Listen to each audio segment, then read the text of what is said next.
Hi everyone, and welcome back. I was watching a video on Instagram the other day. It was with a father, and he had a young child, and he was throwing the young child up in the air and maybe 2 feet above his head and then catching him when he fell back down. And the child was just having a great time. I mean, he was having the time of his life. And I thought to myself as I was watching this, this would be really hard for me to do. In fact, probably for a lot of adults, this is a really difficult thing. And I'm not talking about throwing the child up in the air. Probably plenty of you have done that to your kid or had it done to you, maybe even been dropped.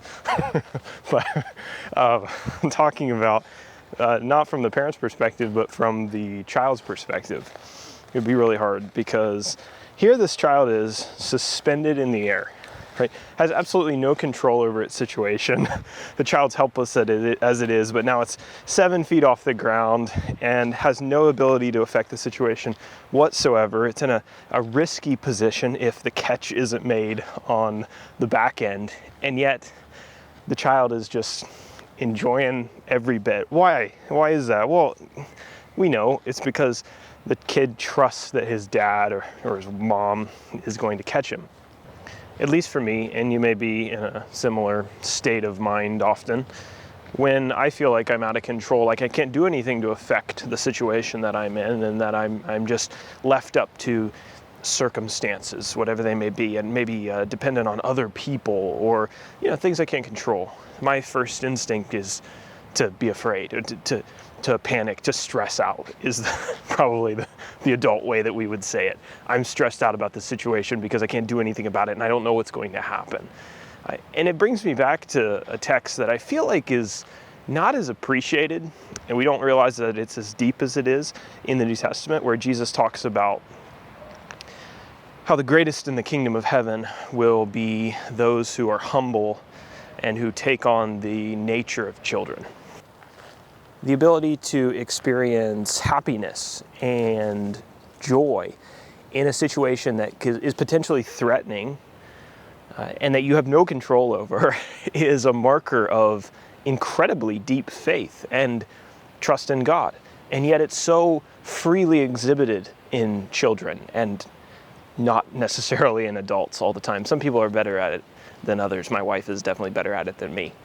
But a marker of great faith, and we can learn that from this child, to have complete faith, confidence in God's ability to bring you through those situations and to catch you on the back end, and have absolutely no doubt that you will be caught, even though that is not up to you in the least. There's a phrase that John the Apostle uses a bunch of times in his epistle, and it's to refer to the Christians there, and he calls them little children. And he almost certainly got that from Jesus. Jesus talked to the 12 apostles and referred to them as little children. And that might seem almost like an insult, like you're undermining my intelligence. But when we think about that, true intelligence is trust in the God who created all of this, right? Foolishness is not to trust him, to think that somehow he's incapable of managing your life and keeping you safe and giving you the things that you need. So little children, in reference to a Christian, is a great compliment, and it's a statement of mature faith and trust in a Father who's always been good.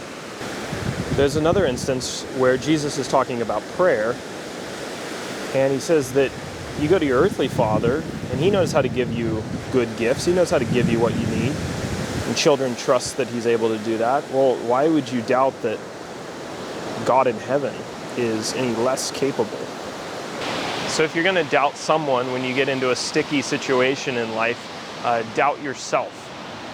Be like that child who is up in the middle of the air, says, well, if I'm going to make it through this, it's going to be with the help of my Father.